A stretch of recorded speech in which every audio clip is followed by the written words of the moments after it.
Welcome, everybody. I'm very pleased today to introduce you to Bianca. She's a retired educator from New York. There we go. Who taught middle school students in regular and special education classrooms for over 25 years in beautiful Marin County, California. She was originally diagnosed with Parkinson's in 2008 by 3 different neurologists. And unfortunately, she had to leave her teaching job, which she loved, due to the debilitating symptoms she was experiencing at the time. As a result, she went on a quest to learn as much as she could about Parkinson's, and through that process discovered the ancient practice of QiGong, which changed her life. She found that by practicing QiGong daily, she could manage and reduce her symptoms of Parkinson's over time.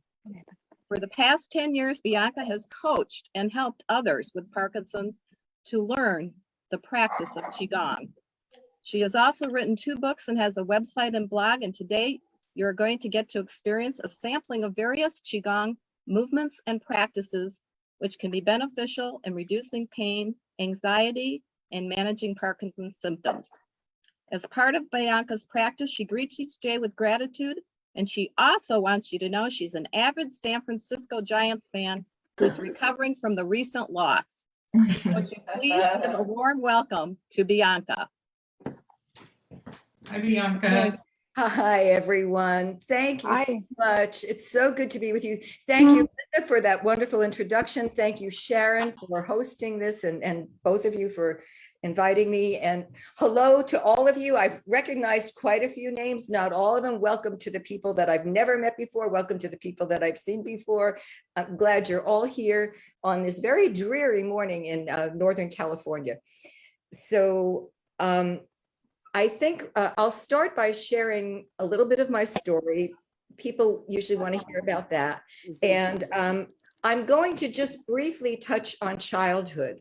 I didn't originally share much about childhood. And then one time when I was in front of a live group pre-COVID, I started mentioning my childhood, and people stayed after. There were a number of people who stayed after because that resonated for them. They had similar experiences. And so then I started talking a little bit more about my childhood. And every time I would be with a group, there would always be at least 1 or 2 people who would, say, yes, I had something similar happen. So I thought, well, it's worth a mention. So my childhood, on the one hand, was lovely. I grew up in near New York City, in the suburbs of New York, and with access to theaters, museums, lovely parks, cultural activities. And my mother had been a teacher. She had studied to be a teacher. And I was an only child for 7.5 years. So she just took me along to all these places and would teach me about what was in the museum or whatever. And I would just absorb it and love it. And so, there were a lot of good things going on in my childhood. However, shortly after the birth of my brother, when I was 7.5, my mother started ailing, and we didn't know what was wrong. And it was a back issue, and she had difficulty with movement and walking, and was hospitalized a lot. And I became responsible for the care of my brother at a very young age, and the household, because my father's work took him traveling a lot. So, and I loved it. I'm a natural caregiver, nurturer. So I didn't mind having this, this little child to be with most of the time. Sometimes I just wanted to be with my friends and he was a pest, but most of the time it was fine. And then my mother became more and more bedridden, actually an invalid. And I became in charge of not only the cooking and cleaning, and I was expected to maintain excellent academic standing too. But I also started, by the age of 12 or 13, I was giving my mother morphine injections for the pain and bringing her to bed. So my childhood, there wasn't much of a childhood, but I didn't notice that because I loved my family. I loved my mother. It needed to be done. It wasn't, that was my baseline. That's what my early years were like. And it was only in retrospect that I realized, that was probably a lot of stress. that was probably a lot to deal with for a child. So that's why I mention it, because I do know that a lot of people with Parkinson's, one way or another, in early years have had some kind of stress or trauma. And the reason I mention mine is that it wasn't, like one single incident. It was an ongoing crescendo. So, sometimes when we're in a situation like that, it's like being the lobster in the pot. We don't realize that we're boiling, but we are. So, and then my adulthood, I went to college and graduated with a double major in English and education. Started teaching high school English. Within about 5-6 years after that, I was married, had 2 children. And my first child, thank goodness, was normal and very supportive and compassionate. And a year and a half later, his brother came along who was autistic. And that was a real education for me, because we went to doctors, we did everything that we could medically, but there just isn't a whole lot to be offered medically for autism. It's behavioral and it's neurological. I learned not to accept, I learned to respect, and I still do very much respect Western medicine, but I learned that sometimes it's okay to look for another way. And that's what I did with my son. And I eventually, when he was a teenager, I found something called auditory integration training, which is very much, later on I discovered it's sort of the scientific technological version of the sound healing practice that we do in QiGong, getting the organs to vibrate, to move energy around. So anyway, but my son had this auditory integration training, and within months, his functioning level rose, and he had more language. He was more engaged. It was just, a lot of amazing things started happening. So, that was tucked in the back of my mind. So when I got my diagnosis, which, let me back up a minute before the diagnosis. For years before my diagnosis, I was diagnosed in 2008. And for about 2 years before that, I had some minor tremor. And I thought, I drink too much coffee. I'm the nervous type, high. And okay. And so, I kind of denied that anything was going on. And there were other things happening, but I didn't realize it had anything to do with Parkinson's. My walking was slowing down. I was a walker and a hiker, and all of a sudden, I started to feel like I had lead in my shoes, and also terrible constipation for years, and I had some brain fog, which I really was in denial about, and it's kind of easy to be in denial about brain fog because I wasn't really sure what was happening. But teaching 5 classes of the same subject in a row, it was becoming more and more difficult for me to figure out where I left off with one class and where I left off with another. And I would have these note-keeping systems and things like that, but nothing really worked, infallibly.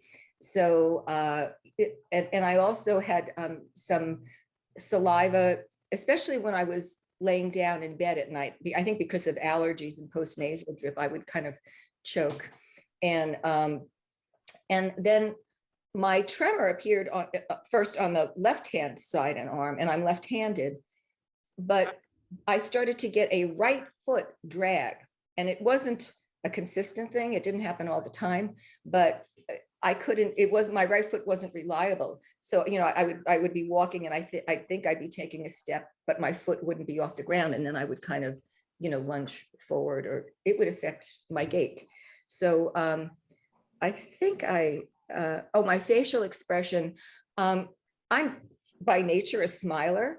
And I was noticing that, especially my early morning class, my students and I weren't relating the way we normally did. And after the fact, after I was diagnosed and left teaching, I realized that in the morning I had the most trouble getting my facial muscles going. And so I think those poor students got, they got total flat expression. I think later on in the day, I was able to do a little bit better with that. So anyway, that's basically, oh, and fatigue, terrible fatigue. I would, when the school day was over, I would come home and I could barely get myself through the door before I would plop on the sofa. I was so exhausted and my balance was off. I started, every time I'd get on my bike, I would fall. And my fine motor skills and dexterity was off. I used to love attending this card making class, but I was having more and more trouble, not only with the physical aspect of it, but also with the following directions. So those were a number of things that were going on. And what finally got me to the neurologist was that, and some of you have heard this before, so I apologize. I enjoy food and I love to eat soup. And I was having more and more trouble trying to get the spoon to my mouth without, having spilling all over myself. So I went to the neurologist and was diagnosed. And back then at Kaiser, what I was told was that there was no definitive test for Parkinson's. So what they did was they put me on the Sinemet drug and told me that if I responded favorably, that meant I had Parkinson's. So I went on the drug and I responded favorably. And I didn't think much of it for a while because I thought, well, these pills are working great. It's almost like I don't have anything going on. So, what's the big deal? But little by little, the effectiveness of the medication wore down. And I was then looking for something I didn't want to add more Sinemet. I didn't want to add more dopamine. So they put me on Requip XL. So I was on Sinemet 25/100 3 times a day and Requip XL once a day. And even at that, things were going downhill.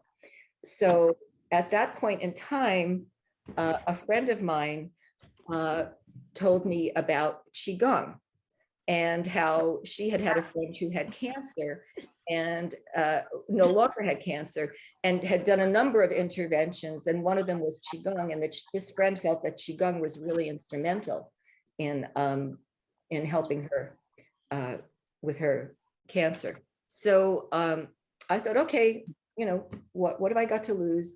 So I went to this weekend workshop called The Healer Within. It was here in Marin at the JCC, the Jewish Community Center, and Master Ming Tangu was presenting. And it was a Saturday and Sunday, and it was like from 10 till 5 or 10 till 6. It was 2 long days, and it was there that I first learned about QiGong and how it could help. And what I would like to do is read to you, rather than just blah, blah, blah, just continuing talking. I'd like to read to you a little passage from my book where I describe what QiGong is so that I don't have to reinvent what I already wrote.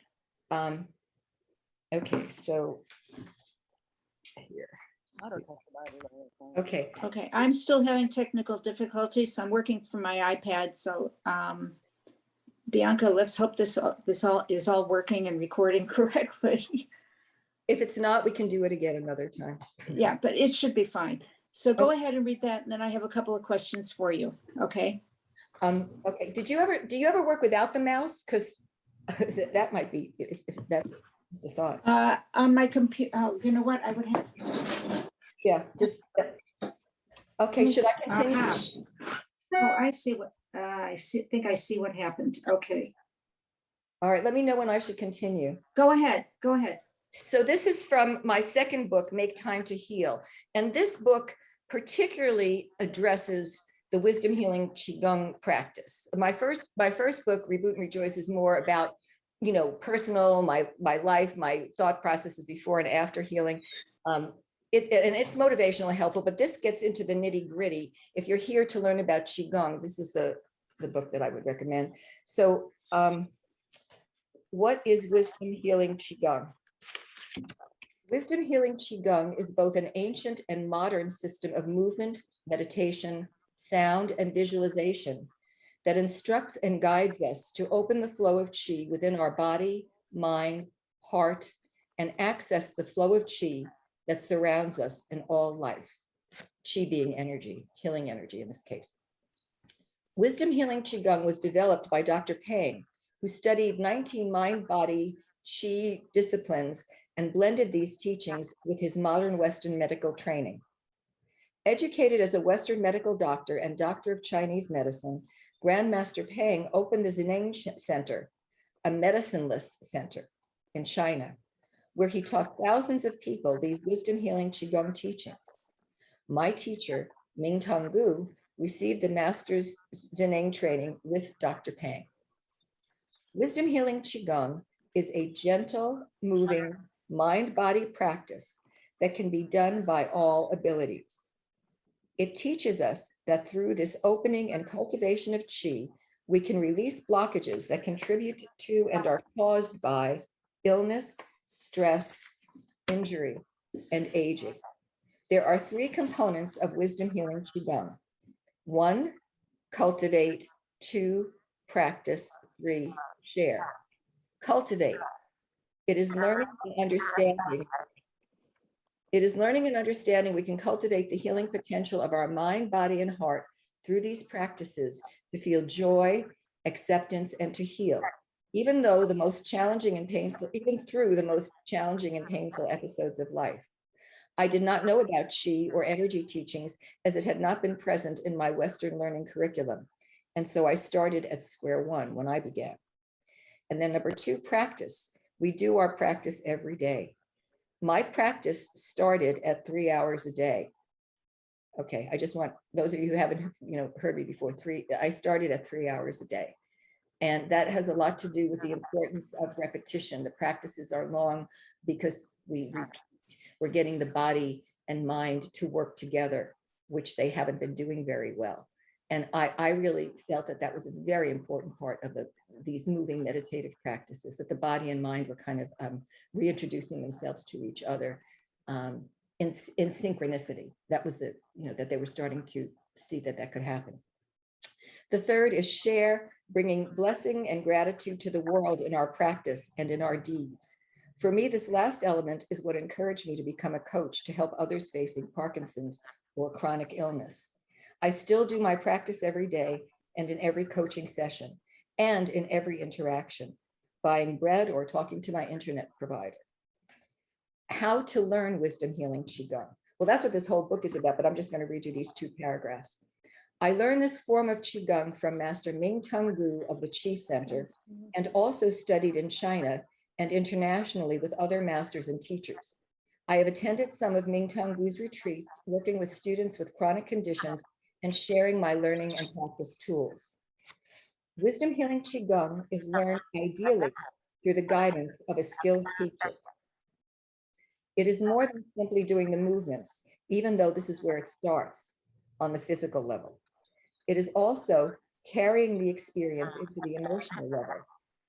For people with Parkinson's, we have the added stress of getting through our day with a body and mind that are often fatigued. I had to retire from my beloved teaching profession earlier than planned because I couldn't keep up with the pace any longer. This was before I found QiGong. Now with QiGong, I am back coaching and teaching without fatigue or other symptoms. So that was, that's a little bit of a summary of what QiGong is.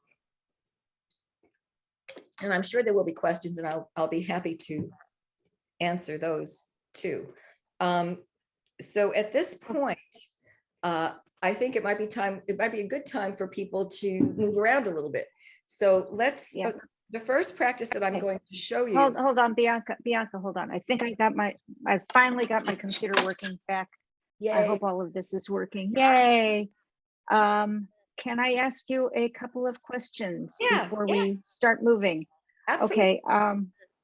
And if I missed any of this while you were talking, I'm sorry because I was trying to get my computer to work. Sharon, don't worry about it. Did you talk about the difference between QiGong and Tai Chi? Oh, I thought you were I was waiting. I thought you'd never ask. So- Okay, all right, go ahead. Tell us the difference. Okay. I think that's the number one question in many people's minds.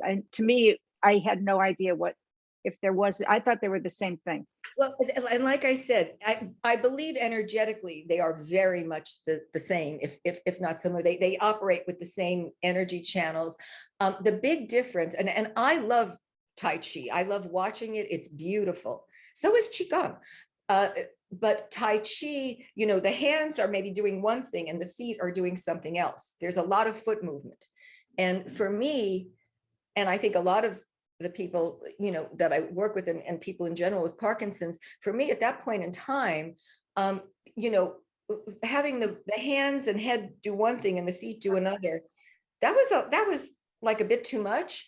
And the other thing is that with Qigong, for most of the practices, our feet are shoulder width apart and we're grounding into the earth. And that's really good for balance. It makes the balance work well. And then we're moving our body in other ways. So, we're not moving our feet, but we're moving our weight on our feet. So we're hitting acupressure points when we're doing that. So we're actually giving ourselves an acupressure massage with any of the Qigong movements that we're doing while we're planted on the floor. So Tai Chi, is basically, as I said, it's very similar to Qigong, very similar energetically, and a lot of the goals and everything are the same. But Tai Chi is, I guess the best thing to say, is more complicated physically. Okay. And studies, I was looking up some stuff on this, and studies have shown that both Tai Chi and Qigong are neuroprotective. Yeah. And can you tell us about, do you know anything about these studies? Do you have anything that you can refer us to? Yeah. Unfortunately, I don't have the specific studies that she was referring to. I hope to get those from her.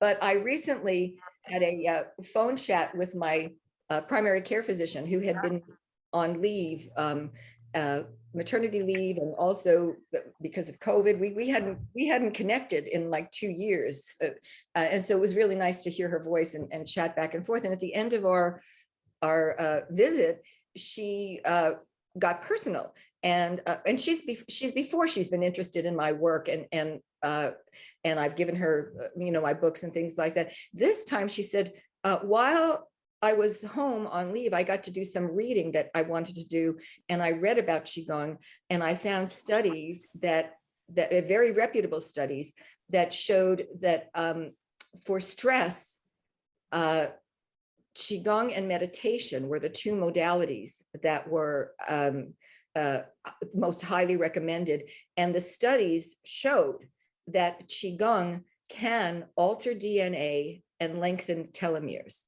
which I think anybody who's done a little bit of research, with Parkinson's, we would like to lengthen our telomeres, So that was the latest that I learned just, last week. And I'm still trying to track down the sources on that. Okay. And do we want to go with cure versus healing? Well, like I told you, I don't even know how to address that, because I don't care what it was, I'm better, but I would never use the word cure, because in my mind, cure connotates, something is never going to come back again. And maybe there were medical interventions done. I'm not sure. Like I said, I'm not good on defining cure. Healing, for me, and I think for a lot of people, healing represents, the gradual reversal of a condition or symptoms. And, when working with Qigong for Parkinson's, some of us get all the way, some of us are still working to get all the way, but with a daily dedicated practice and with a positive attitude, people do continue to reverse symptoms. When people come to me and say, I'm starting Qigong, I'm going to throw out my pills, or no. She's been talking all this time. And Yes, this is the woman. and She goes,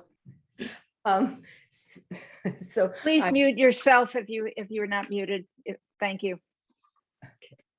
so Sorry. that's okay. We're friendly and casual, except now I got to remember where I was. And let's see, what was I was talking about. The woman threw out all her pills. Oh yeah, thank you.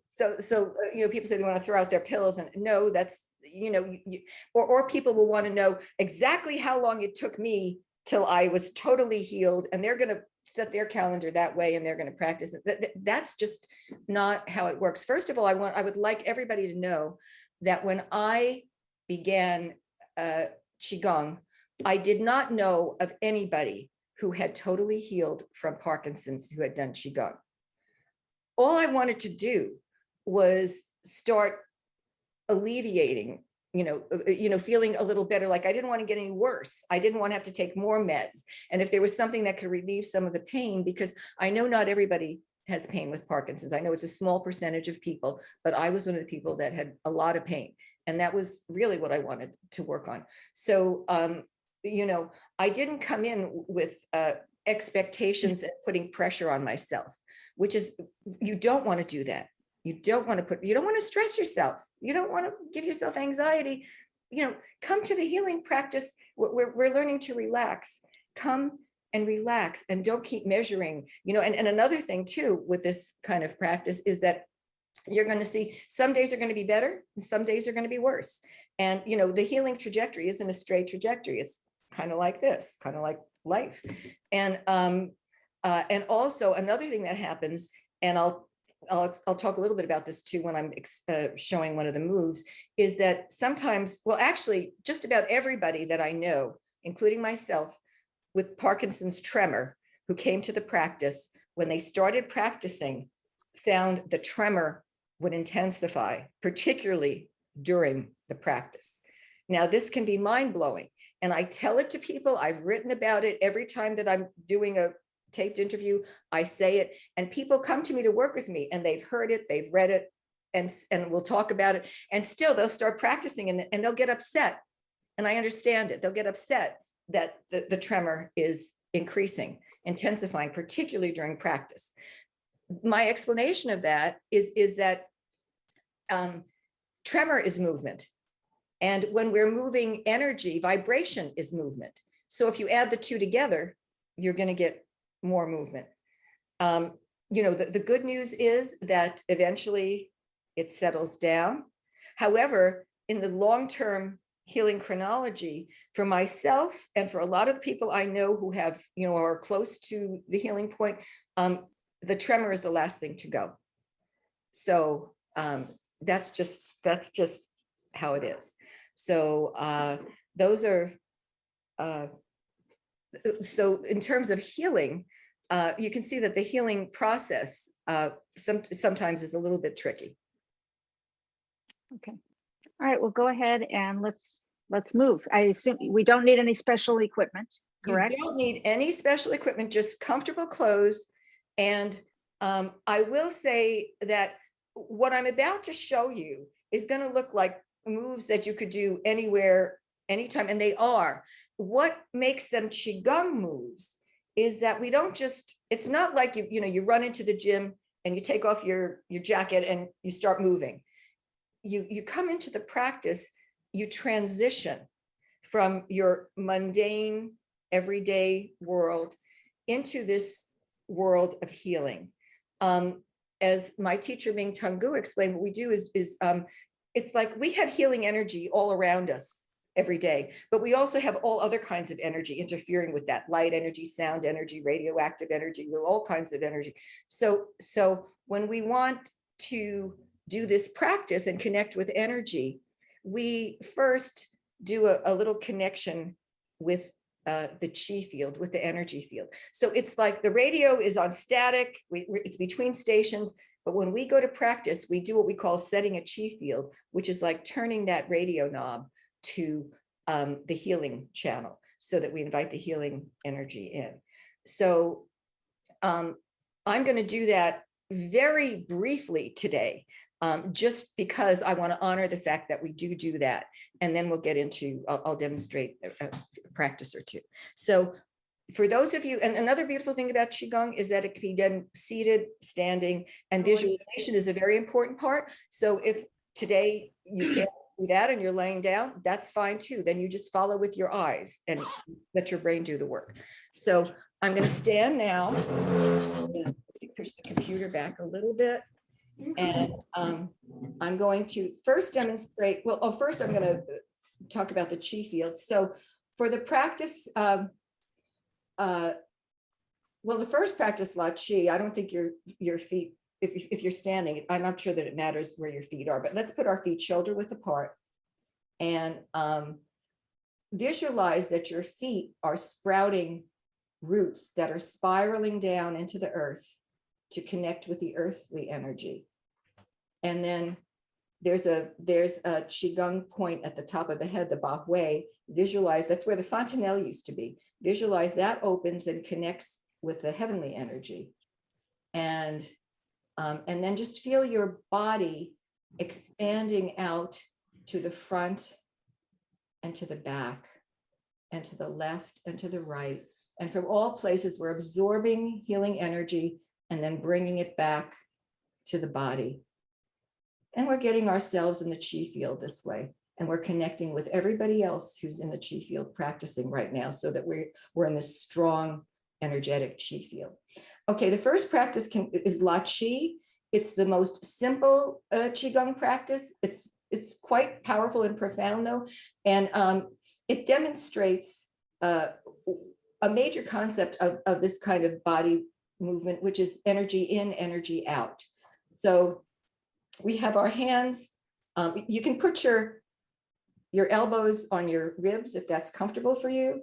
And you can have your hands facing each other, palms facing each other, because the Lao Gong are the energy gates on the palms. We want them facing each other. And maybe they're about 6 inches apart.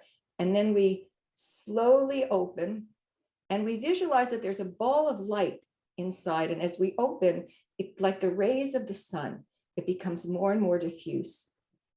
And then we close.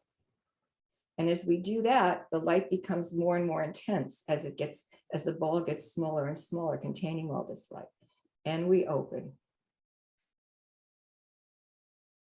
And we close. And the words for open and close in Chinese are Kai is open and He is close. So I'm going to say that part of the time. And then the other term that I like to use is Hao La, which is a blessing. It's telling our body, telling every cell in the body that all is well and getting better all the time. And I like to kind of switch back and forth because we do these practices for a long period of time. So we have to get used to that. We have to get used to, practicing the same movement over and over and doing whatever we need to do to make that work for us. So here we go. Kai, He, Kai. Good, I hear people coming along. And then also, if you're ready to, if you don't need to watch anymore, then close your eyes. Kai, Kai, He, her, Kai, He, okay, Kai, He. her, Visualize that ball of light. You may start feeling some tingling in your hands as you do this. Kai, Kai, He, Kai, Kai, He, her, Kai, He, her, Kai, Kai, He, her, Kai, Kai, He, Kai,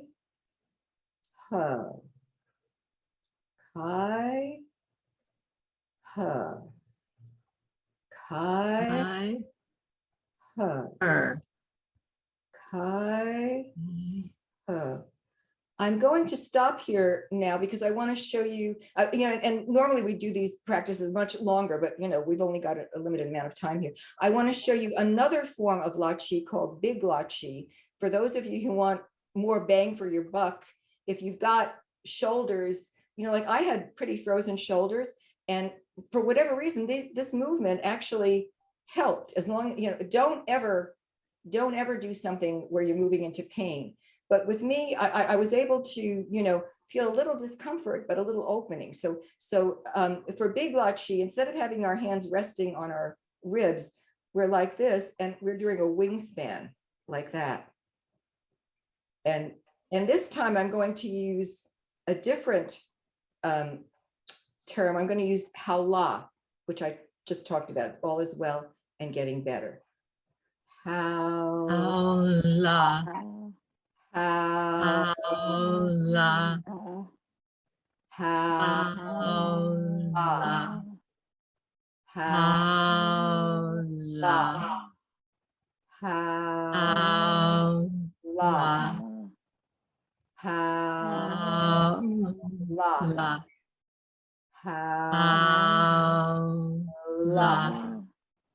Haula. Haula.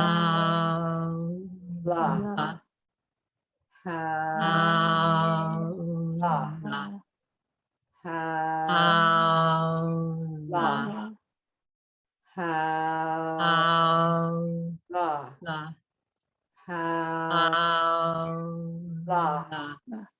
Haula. Haula. Haula. Haula. And if something feels like, you feel like you've done enough for a while, you can just stay in this position and for a minute or two or a second or two, and then come back up.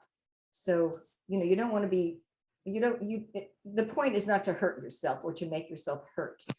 You want to be involved enough that you're connecting body and mind and not worrying about, ooh, this hurts too much. Kai, ha, kai, Kai.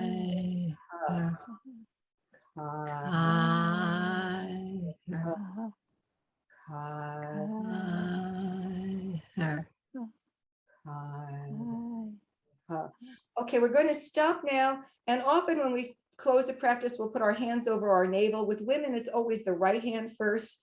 So for our male friend who's here, put your left hand first, and then other hand on top. And you can do a deep breath or so doing that. Okay, good.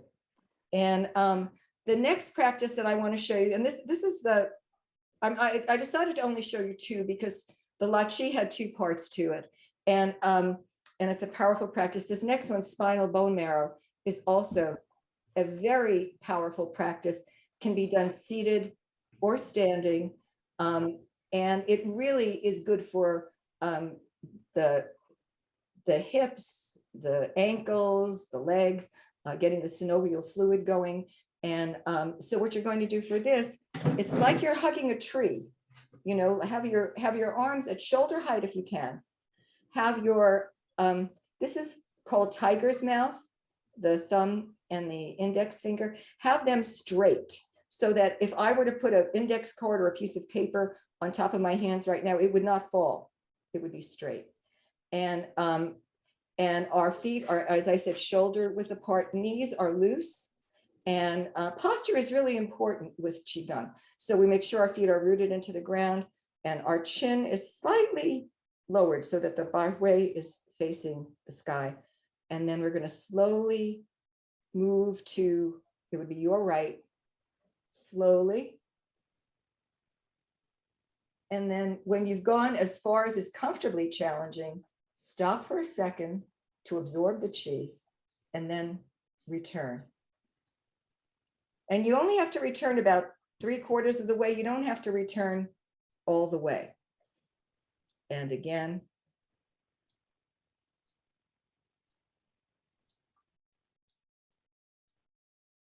And return. And let's do it. Okay, I'm going to well, I'm going to talk while I'm doing this. Think of your spinal column as a wash rag. And when you move to the side, you're wringing the wash rag. So wringing out any stale energy that you don't need. And then when you come back, you're opening to fresh energy. So as we're going to do this practice, and we're going to say how la, how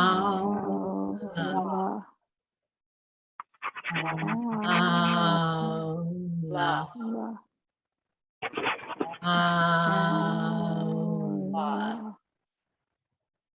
la, And I'm going to stop here for a second only to say that for people with Parkinson's, this can be quite challenging. There can be tremoring going on. And one of the things that I have come up with that's worked for a number of people is get a beach ball and hug that beach ball, because the pressure helps still the tremor a little bit. And so you've got something to hold on to while you're doing this. Another thing that you can do too is if the tremor is really, getting in your way, you can do this. For some people, this challenges balance, so that's why I suggest the beach ball. Okay, let's continue. How la.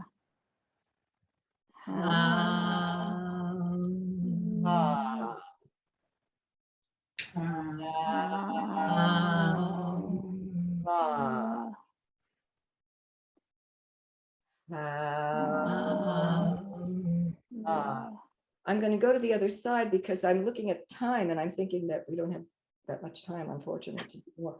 Ha la. Ha la. Ha la. And you can see I'm struggling with myself. I'm aware of the time, but I don't want to make this practice fast. Ha la. La.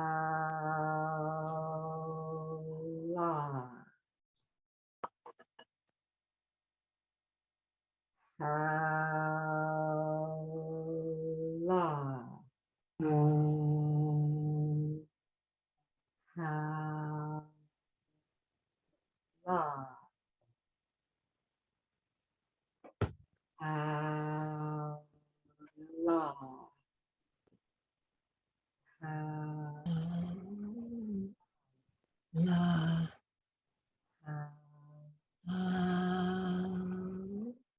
I'm going to come to the center, even though I'd like to do this much longer with you. And also with this practice, if holding the hand, holding the hands up gets to you, you can put them down for a second and then come back up.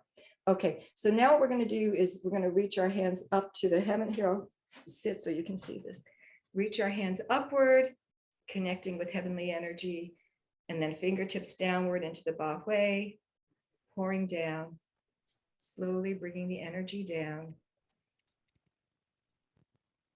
past the forehead, face, neck,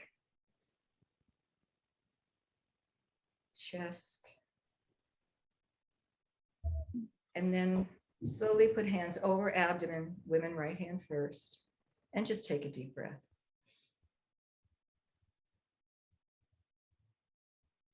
And those are the practices that I chose to demonstrate today.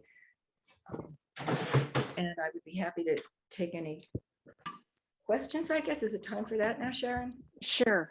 Let's take some questions. We have, and please mute yourselves if you're not asking a question.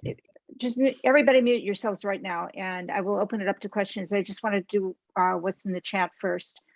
Judith Valona wants to know, once you learn QiGong, does it require a 3-hour-a-day practice?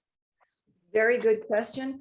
For me, when I attended that workshop that I was telling you about, that first workshop, at the end of the workshop on Sunday evening, just when I was, oh, good, I'm going to do this qigong half hour a day, and then Ming Tong said, if you're in good health and you just want to maintain good health, practice half an hour a day. If you have a few minor health challenges, an hour, hour and a half, more than that, he said 3 hours. And I remember like the steam coming out of my ears, like, what? 3 hours, but then I thought, I'm at home on the couch most of the day. So if I did 3 hours of qigong, then maybe the other 9 hours I would be productive. So some people, not most people don't, but some people start like I did. They dive right in with 3 hours. I think if you can, it's great. And I didn't do 3 hours all at once. I did like basically 40 to an hour, 40 minutes to an hour, increments during the day, sometimes less if that's, and if I did less time, then I had more practice sessions during the day. I like to encourage people to have at least a 20-minute practice session, because for me, and I think why I was successful, is that so much of this involved getting deeply into the qi field, into the practices, getting away from the mundane world and everything that I had to do. And so every time I did qigong practice, it was like taking vacation. So I loved it. So anyway, I would say with Parkinson's, if you can, minimum, if you're working and you have a lot of commitments, an hour and a half a day. And then I would recommend weekends to step it up, or, everybody's got a different work schedule. When you have more time, if you, otherwise do what you can, don't say, I'm not going to do this because I can only do an hour. Do the hour. And you might be surprised that you'll find that once you start doing that, you'll find more time. But I'm going to mute all because we're getting zippers and all kinds of things. And I will unmute Bianca so that she can. Oh, you have to unmute yourself, Bianca. Okay, we have a few more questions. Some of them are similar. What other forms of exercise have you done? Did you do anything else before qigong? And do you do any other forms of exercise now while you're in addition? Wonderful, wonderful questions. Okay, so what was the first one? Was what exercise did you do before? Okay, yeah. So all right, I was an avid hiker here in Marin County, and as the Parkinson's progressed, I could take the hills less and less because of the shoulder and back pain going uphill. So but then I still went out on the flats. And as I mentioned earlier, I also rode a bicycle, and for a number of years I had a pedal boat, and I had a friend who had an ark on the water, and I kept it there, and I used to pedal the pedal boat. I like water sports. I was never, I liked being physical, but I was never a team player. I just wasn't that coordinated to figure out what everybody else was doing and what I needed to do. So I did like racquetball, but a lot of times I'd like having the court to myself and just, go around. So those were some of the things. Now I do my qigong every day, minimum hour and a half, just because that's what I need to fuel my tank. And then I get in practice too when I'm working with people and demonstrating practices and things like that. So besides that, I've been attending a class at the JCC called Senior Strength and Stretch, which very wonderful class. I would recommend it. I think most JCCs have kind of a similar curriculum. And there's some cardio, some weights, some stretching. And with COVID, they went online. And now they're opening again, but I've been doing the online classes as well. And I haven't gotten back into walking and hiking the way I would like to, because when you heal from a condition like Parkinson's, it's sort of like peeling an onion. And what happened for me was that leg and foot issues that had not shown up prior made an appearance. And I've been working with that, and pronated ankles, flat feet, and I can still walk just fine, but it's like I like to go distances, and I haven't been able to do that. But I've just got some orthotics that are going to help with that. And so I'm hoping to get back to being outdoors in nature and hiking, because most of my exercise now, I'm getting exercise, but it's indoors. Okay, I'm going to ask you like 3 questions at a time because we're getting a lot of questions. Okay, from Sparky, is breathing involved? And I was going to ask you that too. Is it important to do the same amount of time on each side? That's from Jan Parker. And thoughts on acupuncture and QiGong for PD. Okay, you may have to repeat those questions because I didn't. Okay, that's fine. Okay, so what was the first one? Breathing. Okay, so what I loved about finding wisdom healing qigong was that was like one of the first questions. I went up to Master Ming Tung Gu and said, what about breathing? And he said, you don't have to worry about it because the movements generate the right breathing, the right inhalation and exhalation. It was like, oh, great. Now there is something called qigong breathing, and it's really quite simple. So I would say just don't concern yourself with it. Just, you got enough to do. Make yourself do the practice, motivate yourself to do the practice. And as you're doing the practice, the breathing will take care of itself. Okay. And is it important to do the same amount of time on each side? I always try to do the same. Today was a little different because I was trying to talk to you. And, Right. Yeah. but I always try to do about the same on each side. Yeah. Okay. And yeah, I guess that's basically it. Okay. And any thoughts on acupuncture in addition to qigong? Yeah. I go for acupuncture now. And I didn't at the time. I was healing from Parkinson's because I didn't think about it. But acupuncture works on exactly the same energy channels as qigong, and it's more invasive because you're using needles, so it's more direct. You may get, so they complement each other beautifully. Okay. How long were you taking Cinemet before you started qigong? Okay, so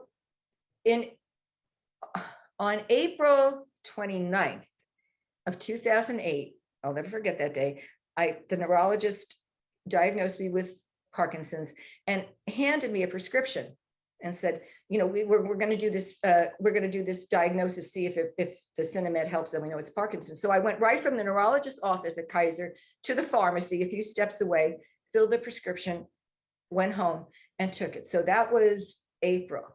And the thing was, the doctor had said to me, well, we do this for a couple of weeks, month at the most, and then, we take you off because we want to save the dopamine drug for later on. I was 59 at the time. He said, you're fairly young, so, we want to save this for up the road.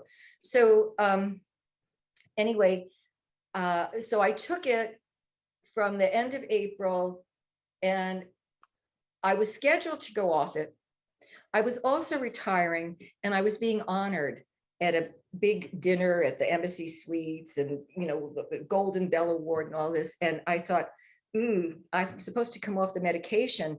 Most people don't know that I have Parkinson's. And it's not like I wasn't going to tell them, but I didn't want it to, and I didn't want them feeling sorry for me when I was getting this award. So I knew that I would be tremoring like crazy. So I asked the doctor, I said, could I stay on the drug until after the award ceremony? He said, sure. So sometime mid-June, I got off it, and I was, pardon me, that was me. I have to turn that on. Sometime, it was mid-July. I was with my autistic son, and we were making a trip together. And that, I guess, is when all the dopamine got out of my system, but I felt terrible. I felt worse than I'd ever felt before.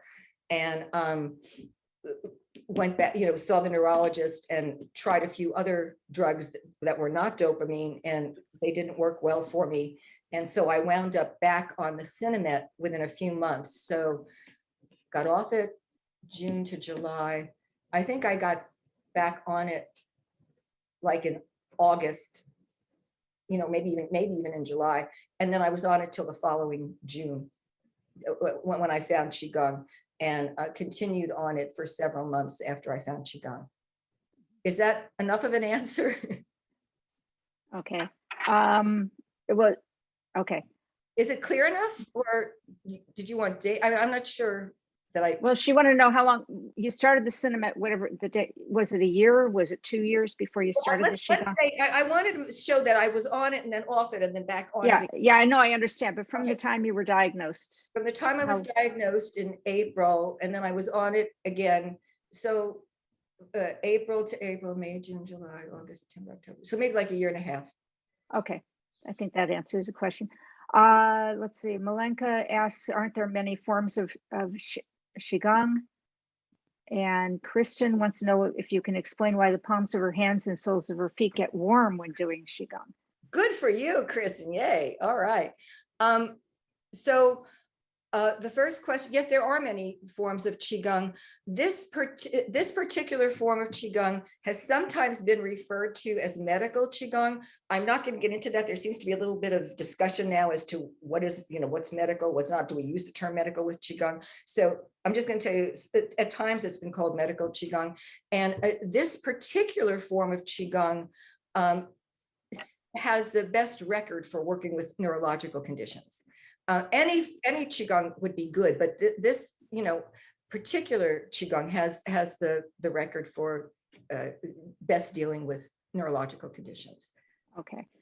And there was another question after that. Let's The see. warm, the hands, that's beautiful. Okay, when I said you may feel some tingling, another thing that you might feel is heat. That means that you've already accessed the energy. You're already cultivating energy. You're a candidate, start practicing. So, Yeah. Great. Okay. Linda asked if you stopped Qigong, would your symptoms come back? I don't think so. And the reason that I don't think so is that when, Qigong has changed my life and it's changed my approach to things, how I think about things. I was born in New York, and there's sort of like a very fast pace there and, high anxiety level. And, I was operating like that a lot. And now I've become, a lot of people would say what, but I've become more mellow. I really have. Okay. And so I think that, it's helped me to the point where even if I didn't practice, I think that a lot of the practice is in me and how I approach things. Qigong isn't just when you're doing the movements and when you're doing the meditation. We didn't even get into sound healing meditation, but Qigong isn't just when you're doing those things. I mean, the more you do it, the more you bring it and the calm and the peace that it offers with you. So, I think that I don't think that I would be surprised. I don't think I'm the target for Parkinson's that I was years back. Okay. All right, we're going to stop right here. We're going to come back in a few minutes for more questions and answers, but I have a lot of things I need to do before we go on. I want to thank, let's see where to go. Oh, shoot. Sharing my screen and it disappeared. All right, well, today is not working the way it's supposed to. Here we go. Let's see if I can get into the shoot. Okay, just a sec. I have to get back into this program. Oh, darn it. Hold on. All right, well, first of all, Bianca, thank you. It has been absolutely amazing, wonderful. Thank you, thank you, thank you. I think everybody has enjoyed this. Now I can share my screen. Let's go back to sharing. You're welcome, and I've enjoyed Yeah, it. I'm shaking like a leaf because from this. So I don't know if that's good or bad. All right, Let's say go that back. the energy is working. I guess so. Let's see. Yeah, so my hands are not working. Slideshow, play from the start. There we go. Okay, so let's move this over here. So next slide is, this is Bianca's website, metamorphics.com. And if you notice, the spelling is a little interesting. And this is her book, Make Time to Heal. I will make all of this available to you. Thank you. In my follow-up email. I will include everything. I wanted to explain about the spelling. When I chose the name, Metta, M-E-T-T-A, is the Buddhist term for loving kindness. And then morphics meaning, transformation. So, transform yourself through loving kindness for yourself, which is another big aspect of healing. Okay. All right. So we're sending you a virtual tiara as a thank you. Since you're not in person, we can't give you one. So you're wearing a tiara. Thank you. Thank you. Next Saturday is Moving Day LA. If you are going to be attending, look for me. I will have a table at the park, and I will have some t-shirts available if you are interested. And then if you can't come and you want to donate, let me know, and I will send you information to donate to Team Twitchy Woman. Wrong slide. Okay, we have a lot going on. We are booked until the end of the year and actually into January. So November 7th, next week we're off because it's Halloween and I've got a full day. But November 7th, we have makeup artist Terry Bryant, who is the founder of Guide Beauty, who has developed eyeliner for people with Parkinson's. It's easy to put on, and other products, and that should be very interesting. November 14th, we're going to be ballroom dancing. It's your time to learn how to be in, to compete, Dancing with the Stars, right? Dancing with Twitchy Women.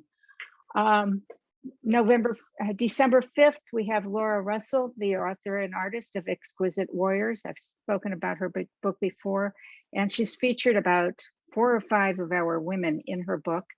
And just added, Lori Ramig from LSVT will be talking about the LSVT and Google project.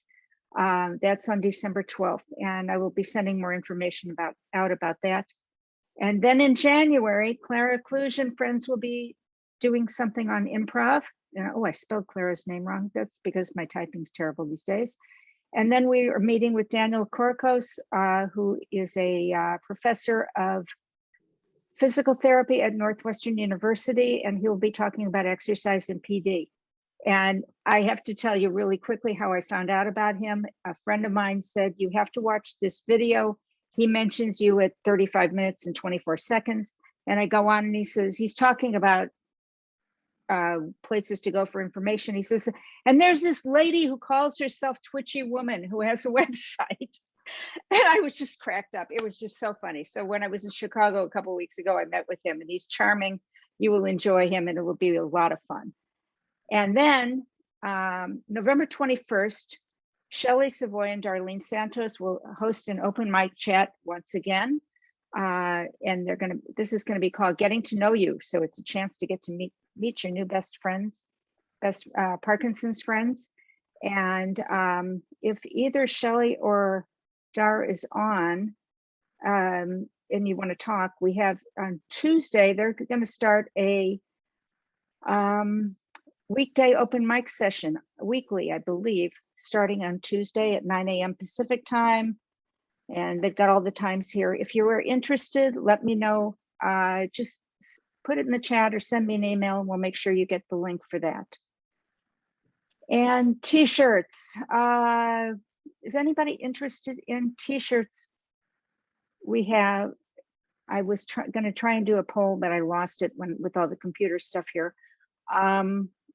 If you're interested in t-shirts, we can do another t-shirt sale. We have the traditional t-shirt that I'm wearing. We have the one that Amy is wearing here, the tank top for the gym. And I have 2 kinds of sweatshirts. I have this wonderful zip-up hoodie, which I wear all the time. It is so comfy, cozy. And they're all made in America, ladies. So, and then I have a pullover hoodie. So if you're interested, put it in the chat and let me know if you're interested in any or all, and we will probably do another sale. So I think that's enough stuff coming up. So I'm going to end here.